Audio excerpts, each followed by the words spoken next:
This technology, if we can get it to work at the right commercial value proposition, is applicable to any type of producer and grower here in Australia.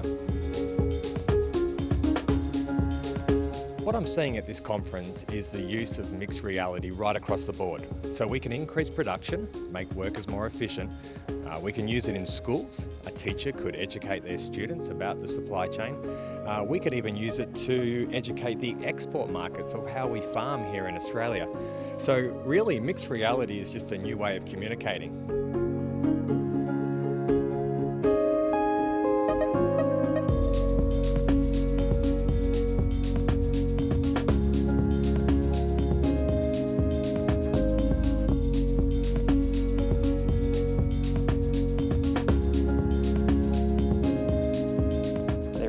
No experience that will get you closer to a physical farm visit than putting on a VR headset and having that fully immersive experience.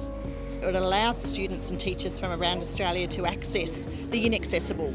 So harvest sites, milling operations, places where we couldn't traditionally take students or teachers. VR for us allows us to train when you require, when you need that training, on the day before, to refresh your knowledge. Traditional training really doesn't offer that opportunity to be immersive and to put experiences in that maybe frighten people or really test their ability. Instead of vets coming out to see us and having to charge the travel fee, and also like pump manufacturers, mechanics, they will be able to see what we're seeing and be able to help us fix it. I can see really big gains in that area as well.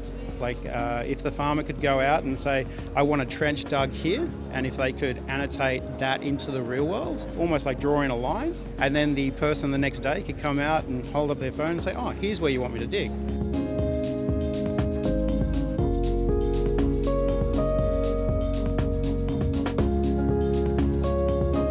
The focus of my presentation was augmented reality in retail. So connecting stories, connecting provenance, connecting gamification and all sorts of virtual immersive content directly to consumer packaging. When you've got technology and digital forms of communicating, you're able to tell a couple of stories or bring things a lot more to life, which ultimately is going to allow us to convert shoppers a lot easier and also be able to have a better relationship with them so that we create better loyalty.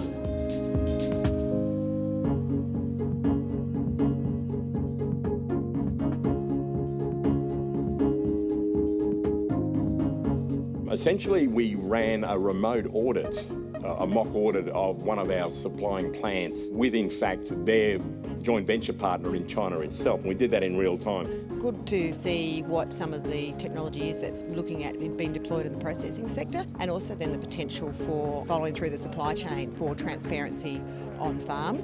It's really important for all of Australia's research and development corporations to look a long way into the future. The thing I was thinking about here is around animal husbandry. It's not exactly an average animal we'd have on the farm, but we could tell an awful lot from this.